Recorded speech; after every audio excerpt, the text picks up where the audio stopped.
servent dans les temples. Et donc, je vais vous expliquer un petit peu pourquoi on fait ça. Là, ça fait de la buée dans les nets. Et pour ça, je vais alors, si vous pouvez fermer les portables, hein, et je vais faire une introduction en lisant un verset de la Bhagavad Gita. Donc, si vous pouvez répéter après moi. Om Namo Bhagavate Vasudevaya. Donc le Om, c'est une invocation. Pour invoquer en fait le Seigneur, en Inde, on a ce qu'on appelle un mantra bij, ça veut dire pour invoquer le Seigneur suprême. Donc le Om est constitué de 3 lettres A, U, M. Le A, c'est la vérité absolue, hein, en tant que personne, Krishna. Le U, c'est en relation avec son énergie d'amour, Radharani. Et le M, c'est ses associés. Donc quand on invoque en fait le Seigneur, on ne l'invoque jamais seul, parce que le Seigneur est toujours entouré de ses attributs et de ses compagnons et de sa demeure. Donc, Om, c'est une invocation. Lorsqu'on invoque, on ressent. Quand on ressent quelque chose de grand, de merveilleux, qui a beaucoup d'amour, qui a beaucoup de douceur, qui a beaucoup de qualité, quelque chose qui nous dépasse, le second geste, c'est Nama. Nama, c'est je rends mon hommage, parce que je suis en total émerveillement de cette rencontre, et cette rencontre fait en sorte que je suis tellement comblé et satisfait que je rends mon hommage avec mon cœur. C'est comme quelque chose qui va nous combler et on se sent quelque part envahi par quelque chose qu'on ne comprend pas, par quelque chose qui nous emporte, par quelque chose qui fait qu'on n'a plus besoin de rien, qu'on devient complètement satisfait. Et il y a à ce moment-là un fleuve en nous qui apparaît et qui nous amène à nous abandonner. Ça veut dire qu'on n'a plus besoin de rien pour nous-mêmes, mais on a juste besoin de se donner pour réciproquer. Et même si on est infime, cette vérité qui est infinie, elle peut accepter le fini. C'est quelque chose de très mystique. Donc, Om Namo. Et Bhagavate, dans cette rencontre, on observe que cette grande personnalité, elle a 6 qualités excellentes, comme la beauté, la puissance, le renoncement, la connaissance, hein, la richesse, hein, et la gloire. Donc ces 6 qualités, en fait, Bhagavan, ça veut dire Bhagavan, celui qui possède ces 6 excellences, dans une sondeur infinie, c'est ce qu'on appelle Krishna. Krishna, ça veut dire la vérité absolue. L'être vivant, c'est expliqué qu'il a ces qualités, mais d'une manière tout petite. C'est pour ça qu'on dit qu'on est on fait partie intégrante de cette vérité, mais à la fois on est dissocié de cette vérité. On est une partie intégrante. Ça veut dire qu'on a les mêmes qualités, mais vibhinamsha, on est tout petit à côté. Hein. Et Vasudevaya, hein, Vasudevaya. Vasudevaya, c'est le fils de Vasudev. En fait, cette vérité, elle est comme nous, elle a aussi une personnalité et elle a un monde. Et c'est ça qui nous intéresse. Parce que quand on comprend que c'est une personne, on comprend qu'elle peut réciproquer avec nous. Et elle peut aussi nous aimer comme on peut l'aimer. Donc on va rechanter Om Namo Bhagavate Vasudevaya avec cet état d'esprit. J'invoque, je rends mon hommage à cette personnalité qui a des opulences illimitées, Vasudev, le fils de Vasudev. Donc vous répétez après moi. Om Namo Bhagavate Vasudevaya. Om Namo Bhagavate Vasudevaya. Om Namo Bhagavate Vasudevaya. Om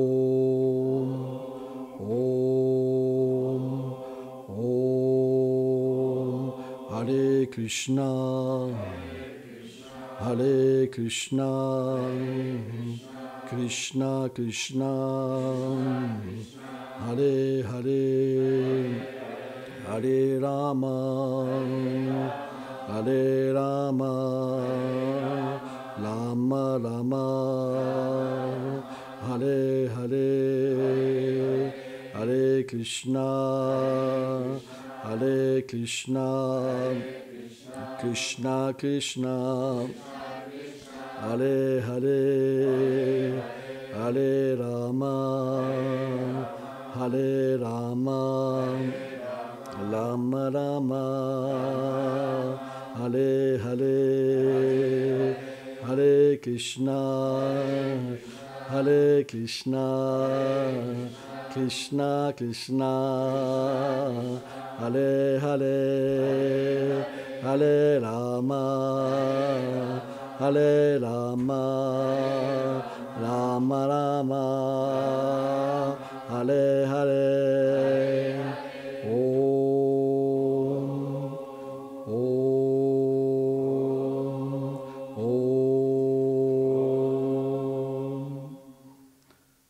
Donc bienvenue à tous.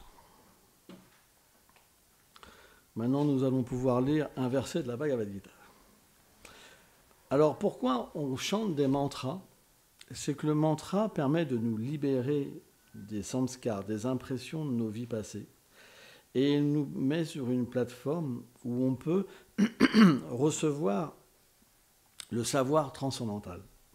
Parce que le savoir, à moins qu'on soit situé dans la vertu, on ne peut pas être réceptif. Si on a trop d'ignorance et de passion, alors on peut pas, ça ne peut pas rentrer, on ne peut pas être intéressé. On peut être dans la salle, mais se dire quand est-ce que ça va arrêter. Vous comprenez? Alors que si on a de la vertu, on va ressentir le bienfait de la connaissance. Sans vertu, ce n'est pas possible. C'est pourquoi, à moins qu'une personne, dans ses vies passées, elle a donc cultivé une vie spirituelle, elle ne peut pas avoir cette inclination à écouter. Ça l'ennuie. Et en fait, quand on n'a pas de vertu, ça peut même être une torture. À ce point-là. Ça veut dire, moi je sais quand j'étais gamin, par exemple, quand ma mère recevait des religieux, c'était une torture. Rien que les voir, c'était une torture. Et pourtant, maintenant, je prie toute la journée et je chante toute la journée des mantras. Mais avant, j'étais complètement disposé autrement. En fait, comment on peut expliquer ça? C'est qu'avec notre changement de vie, l'influence qu'on reçoit devient différente. Et plus on est influencé par la vertu, et plus on est proche de l'âme. Plus on est influencé par l'ignorance et la passion, plus on est identifié au corps. Donc, lorsqu'on devient proche de la vertu, on a besoin de nourrir l'âme. Quand on devient plus proche de l'ignorance et de la passion, on a besoin de donner du plaisir au corps. Donc c'est comme quelque chose qui est contradictoire, qui est opposé. Alors bien sûr, quand la vertu prédomine, on s'occupe du corps parce que c'est le véhicule, mais comme un véhicule, pas comme notre vérité. Alors que quand on est dans la passion et l'ignorance, on pense que le corps, pourtant qu'on devra abandonner au moment de la mort, dans pas longtemps, on pense que c'est notre vérité. Et à cause de ça, on crée des actions, on s'engage dans des actions uniquement pour le corps. Or, le problème, c'est que le corps, il peut demander des choses même horribles. On est bien d'accord. Parce que dès qu'on rencontre une opposition à notre plaisir, on va avoir une aversion. De là vient le racisme, le ceci, le cela. Et donc la vertu, c'est complètement différent parce que avec l'influence de la vertu, on peut comprendre simplement qu'on est situé dans un environnement dû à nos vies passées. Donc on peut tolérer les choses bonnes comme les choses mauvaises, comme un moyen de se libérer, d'avoir l'émancipation spirituelle. Alors que dans l'ignorance et la passion, ce n'est pas possible. On en tient compte à tout le monde, voilà, quoi, c'est la guerre, quoi. Et avec donc cette ignorance et cette passion, on ne peut pas avoir de paix et de méditation. C'est pas possible. La méditation, ça commence avec la vertu. Donc le fait de chanter les mantras, ça nous dispose à pouvoir écouter. Sans ça, c'est pas possible. Alors, s'il y en a un qui n'a pas envie d'être là, un enfant qui a envie de jouer, il peut aller jouer. Il n'y a pas de... Tout le monde, ceux qui sont là, c'est pour parce qu'ils ont envie d'être là. Parce que moi, je sais, quand j'étais enfant, j'aurais jamais aimé être là. Donc, vous sentez pas mal, il suffit juste de prendre la porte, vous êtes libéré comme ça, et puis les autres, comme ça, ils se disent, voilà, il n'y a pas de victime. Ok. Yada yada dharmasya glani bhavati bharatam abhyuttanam dharmasyam tadatnanam sijamyaham. Ô descendant de Bharat, chaque fois que la religion voit un déclin et que l'irreligion, la dharma, monte, je viens en personne. Commentaire. Le Seigneur apparaît par sa propre volonté lorsqu'il y a un déclin de la religion éternelle et un accroissement de l'irreligion. Par religion éternelle, nous entendons ce qui relie à jamais l'être vivant à la personne suprême, c'est-à-dire le pur service de dévotion. Donc je vais juste chanter quelques invocations. Donc vous pouvez mettre vos mains comme ça et fermer vos yeux et ouvrir grand vos oreilles. Om Gana Timirandasya Gadam Jalam Shalakoyo Shakshurum Meditam Jena Taisme Shigulave Namaha Shichetanyam Navubhistam Stapitam Jinabhutarim Swayam Rupa Kadamayam Dadati Swam Param Tikam E Krishna Karuna Sindhu Dinabandhu Jagatpate Gopesha Gopeka Kanto Namostute Tapta Kanchana Gaurangi Radhe Vrindavaneshvari Vrichabhanu Sutte Devi Pranamami Hare Priye Jai Shri Krishna Chaitanya Prabhu Nityananda Shri Advaita Gadadhara Shivasari Go Om Bhaktavam Brinnam Hare Krishna, Krishna Krishna, Hare Hare, Hare Rama, Hare Rama, Om Namo Namo, Hare Hare, Vrindai Tulasi Devai, Priyaye Keshava Sachu. Krishna Bhakti Pratidevi Satyavati Namo Namaha Vanchakalpatarubhyacha Kripa Sindhu Vyayavacha Patitanam Pavarebhyo Vaishnavebhyo Namo Namaha Namam Vishnu Padaya Krishna Prestaya Bhutale Srimate Bhaktivedanta Swamin Tinamine Namaste Sarasvati Deve Kauravani Pracharine Nirveshesha Sunnavari Prachatyam Deshatam Rine. Merci beaucoup. Donc, dans ce verset de la Bhagavad Gita, dans le chapitre 4, différents mots nous intéressent. Je viens âge après âge pour rétablir les principes religieux et purifier les principes irreligieux. Pourquoi il y aurait des principes religieux et pourquoi il y aurait des principes irreligieux? Qu'est-ce que ça veut dire? Dharma adharma. C'est qu'il y a des lois. Par exemple, en France, il y a des lois. On ne peut pas dire le contraire. Hein. Ils en votent toutes les nuits presque. Ça change, hein, les lois. Et si on ne les suit pas, qu'est-ce qui nous arrive? Il existe un phénomène qu'on appelle menottes, qu'on peut nous mettre en prison, suivant le délit. Hein. Ça peut être soit une simple amende, ou une petite peur, le sifflet du gendarme, et ça peut aller jusqu'à l'emprisonnement.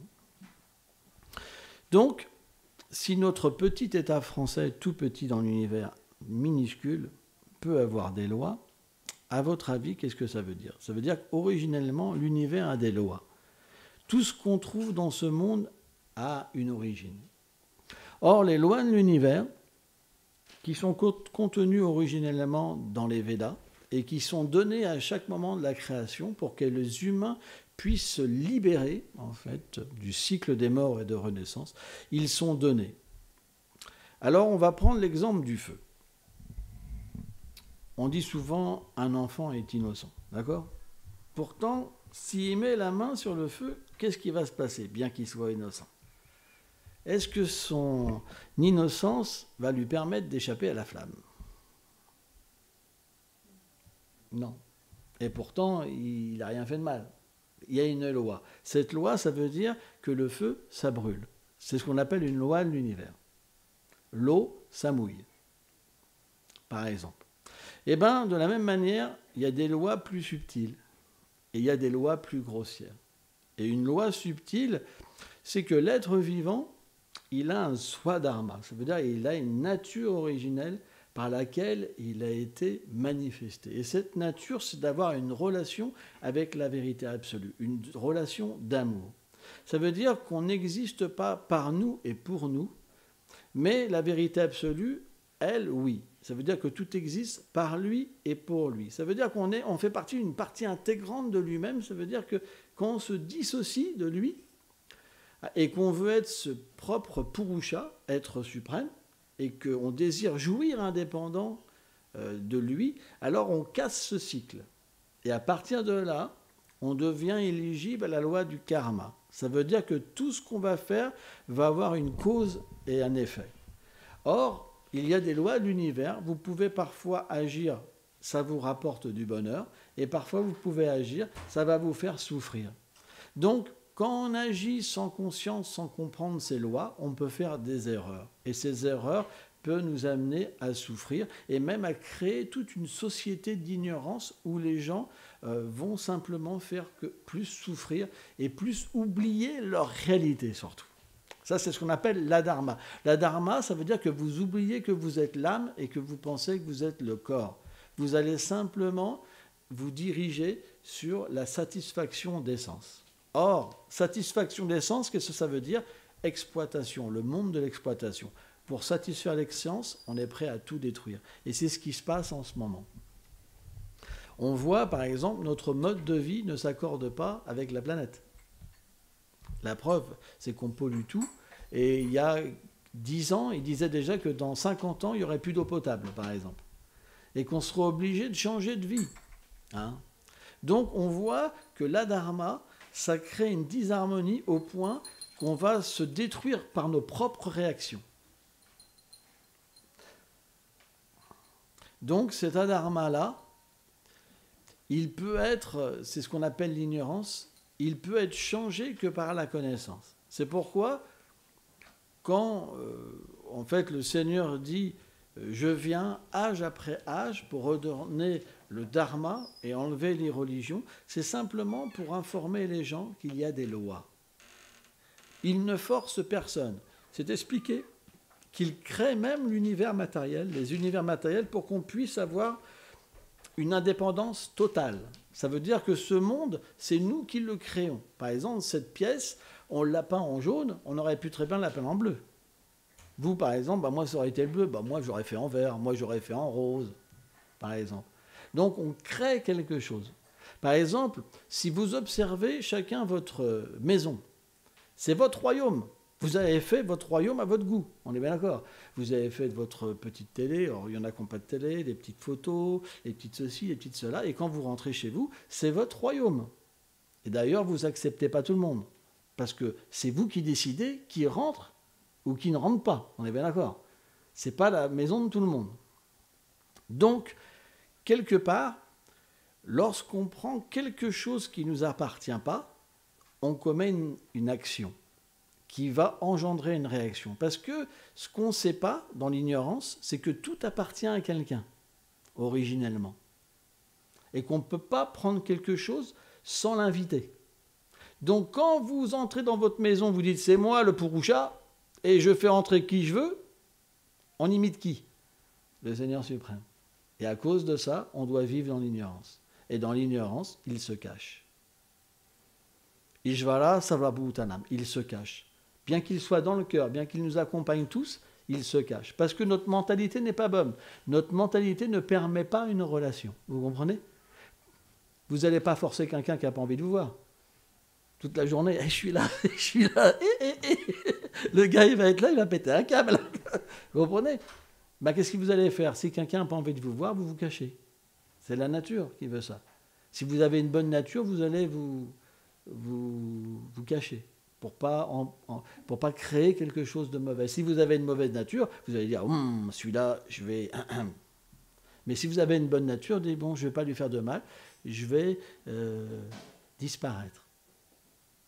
Et bien le Seigneur, puisque c'est lui qui a la meilleure nature, quand vous agissez comme ça, il disparaît, mais il vous observe, il vous suit. Or, à un moment, qu'est-ce qui se passe? À force d'agir, quand on agit trop mal, à un moment, on souffre. Ça veut dire qu'on devient oppressé par les réactions de nos actes. Oppressé. Oppressé, ça veut dire ça me tombe partout. Qu'est-ce qui se passe? Et bien, dans ce moment-là, dans cet oppressement, quand vous avez fait quelques actes de vertu, je dis bien des actes de vertu, parce que quand vous n'en avez pas fait, vous allez vous battre contre l'environnement, encore plus. Je vais me battre, je vais me battre. Et vous développez encore plus une mauvaise mentalité. Mais si vous avez fait quelques actes de vertu, quand vous êtes oppressé, vous priez, sans savoir même pourquoi. Vous priez.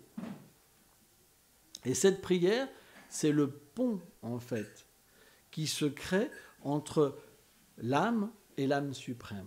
Et à partir de là, il y a un commencement d'une relation possible. Parce qu'on comprend qu'on n'est pas tout puissant, parce que quand tout nous échappe, et que tout se contracte contre nous-mêmes, nous agresse, donc quand l'environnement nous agresse, on comprend qu'on ne peut pas y échapper tout seul.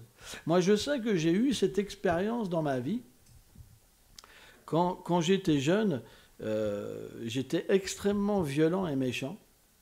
Et à un moment, j'en ai eu marre. Et quand j'ai délaissé cette violence, j'ai eu l'impression de sortir d'une prison psychologique. Parce que quand vous êtes vraiment violent, vous voyez des ennemis partout. Il y a quelque chose qui fait que vous n'aimez personne et personne ne vous aime. Ça crée une réaction terrible et à un moment, vous tombez dans une prison psychologique où vous n'avez pas le moyen d'en sortir. Vous développez la haine envers tout. Et quand vous décidez de vous en libérer, c'est extrêmement difficile parce que alors il faut changer d'apparence, il faut changer de relation. Et là, vous découvrez un monde que vous ne connaissiez plus. Les gens, ils n'ont plus peur de vous. Vous pouvez sourire, on vous sourit. Donc, tout est bizarre. C'est comme si vous sortez d'une prison. C'est pas faux. Mais ce qui se passe, c'est que bien que vous acceptez une autre façon de vivre, ça ne veut pas dire que vous n'allez pas prendre les réactions de vos actes. Et moi, je me suis retrouvé, je me rappelle, à vouloir faire semblant d'être une personne qui n'avait jamais rien fait de mal. Et je sentais que tout était derrière moi, que je ne pouvais pas m'en libérer. Parce que les choses revenaient à moi, constamment. Et je sentais au-dessus de ma tête qu'il y avait une vérité qui était supérieure et que je pouvais prendre refuge d'elle. Et à ce moment-là, ma vie spirituelle a commencé. Parce que j'ai compris que je ne pourrais pas m'en sortir tout seul. qu'il y avait quelque chose de plus puissant que moi. Et c'est là, à partir de là, que j'ai commencé à voir que cette vérité me suivait. Et j'ai commencé à me rappeler, par exemple, des épisodes tout bêtes. Alors, je ne vais pas dire les pires, mais un qu'on peut accepter. Mais une fois, j'ai été à la côte sauvage, à la mer. Un truc tout bête. J'ai commencé à nager et je nage très mal, mais vraiment très mal. Hein. Et j'ai commencé à être emporté par une lame de fond. C'était à la côte sauvage. Et d'un seul coup, les gens ils commençaient à être tout petits. Et puis, j'arrivais pas à revenir. Je me dis, c'est fini. C'est fini. Et puis, j'étais complètement fatigué de me battre contre cette vague. Et à un moment, je ne sais plus, j'ai prié.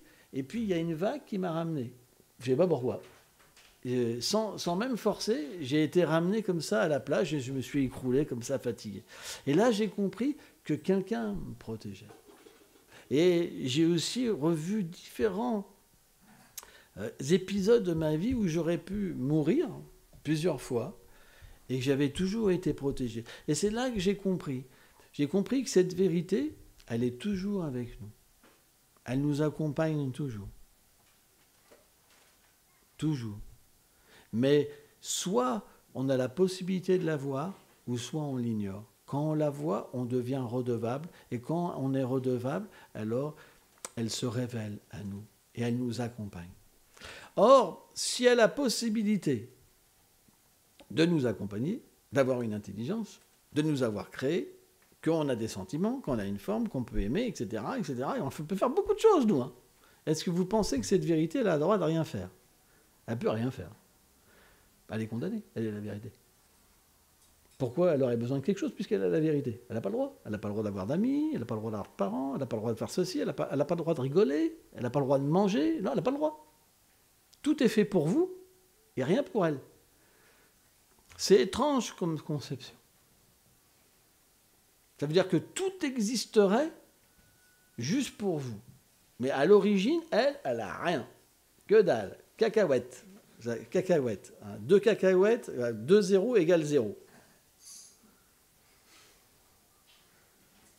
Mais vous avez un devant. Vous avez le droit de vous exprimer, vous avez le droit d'aider des gens, vous avez le droit d'aimer, vous avez le droit de ressentir. Mais lui, cacahuète. Rien. Pas de beauté, pas de qualité, rien. Il n'y a pas le droit. Donc, lorsque la vertu prédomine dans l'être vivant et qu'il prend refuge dans cette vérité, à un moment, cette vérité, elle va commencer à relationner de plus en plus avec l'âme. Et à un moment, l'âme, elle va réclamer sa relation éternelle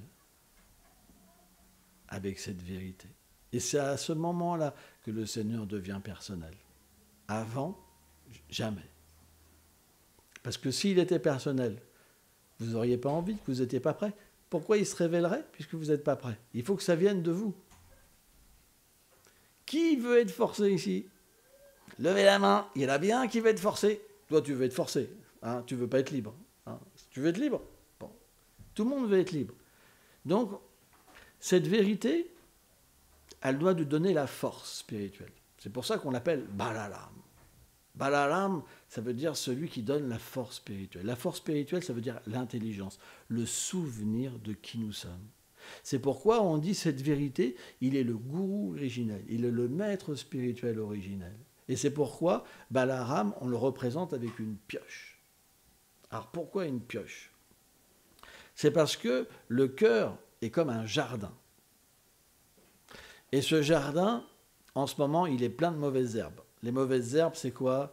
Les désirs matériels, la concupiscence, l'envie, l'avidité, hein, la convoitise, plein de petits monstres. Ils sont là, ils sont bien cachés, hein, parce qu'ils sont tellement experts que parfois ils nous font croire que c'est nous. Hein. Moi, je me rappelle, avant, j'étais tout le temps en colère, et je pensais que j'étais la colère. Je m'étais fait vraiment avoir. J'étais là, je suis la colère. Ouais, je suis la colère. Hein? Et parfois, on est pris dans la concupiscence, on pense, je suis cette concupiscence, ou ceci, cela. Mais quand on se plonge dans la méditation et qu'on entre en soi, on voit qu'on n'est pas la colère. Moi, c'est ce que j'ai commencé à voir dans ma vie. Je n'étais pas cette colère. J'étais pas cette concupiscence, j'étais pas cette avidité, j'étais autre chose. Vous comprenez? Donc, ce cœur, on doit enlever les mauvaises choses. C'est pourquoi le Seigneur, il est représenté avec une pioche. Il enlève les mauvaises choses et en même temps, il fait en sorte qu'on puisse planter la graine de la dévotion. La graine de la dévotion, ça veut dire ce qui va nous relier à lui. C'est pourquoi quand il vient dans ce monde, qu'est-ce qu'il montre aux êtres vivants? La possibilité d'avoir une relation avec lui. La possibilité de se libérer de cette prison matérielle, de tous ces attachements, de tout ce qui nous fait souffrir, et de pouvoir engager toutes les choses et les convertir en spirituel. En fait, dans la Bhagavad Gita, c'est expliqué que tu m'offres une fleur, un fruit, de l'eau, avec amour et dévotion. Je l'accepterai. Qu'est-ce que ça veut dire? Ça veut dire que quelque chose devient matériel s'il est séparé de cette vérité.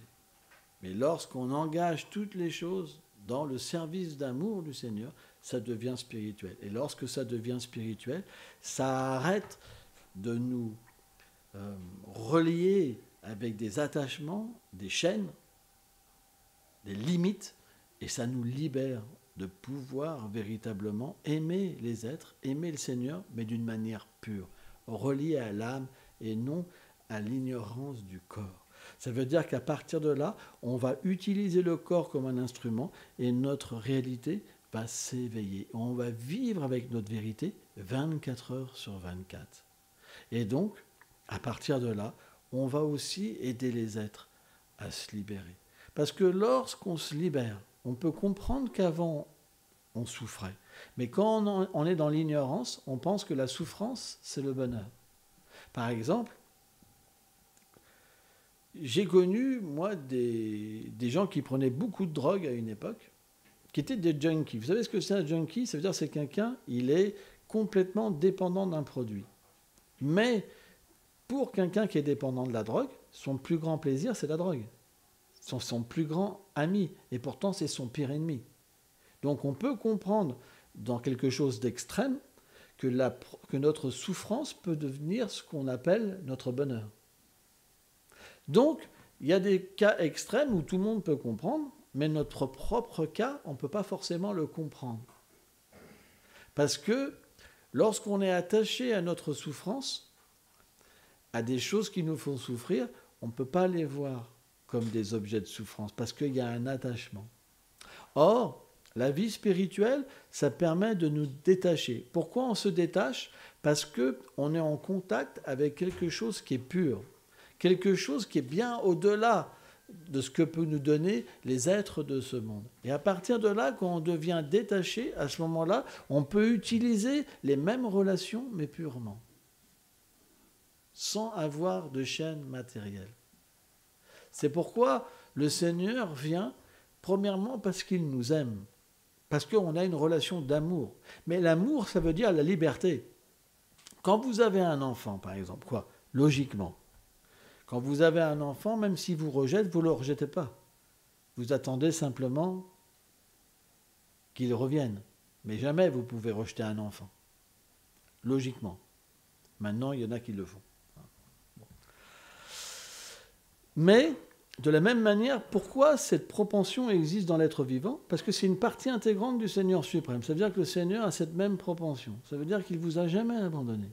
Simplement, il vous laisse faire quelque chose, mais votre vérité, elle ne peut pas changer. L'âme, elle n'est jamais sujet au changement. Elle ne peut pas être tuée ni tuée. Elle ne peut pas être mouillée, elle ne peut pas être séchée, elle ne peut pas être coupée, elle est antimatière. Ça veut dire qu'au moment que cette relation se manifeste, c'est comme si vous l'aviez jamais quittée. En fait, en ce moment, on est plongé dans Maya, l'illusion matérielle, qui nous fait oublier ce lien alors qu'il est là éternellement. C'est pour ça, quand il vient, c'est comme quelqu'un qui sonne la cloche et j'existe, je suis là. Donc, ces festivals, pourquoi on les observe? C'est pour intensifier ce réveil. C'est pour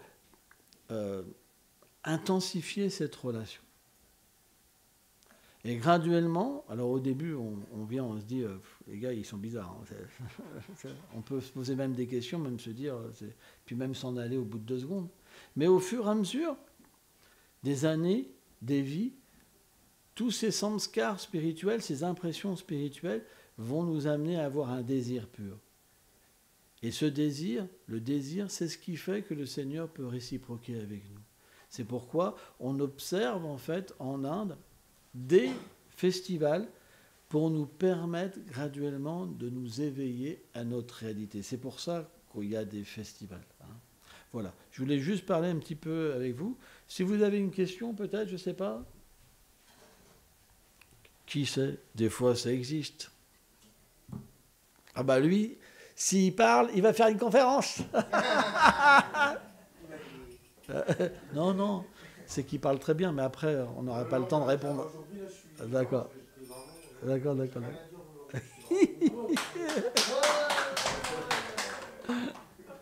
Non, mais il a une élocution très facile. Hein. Ok.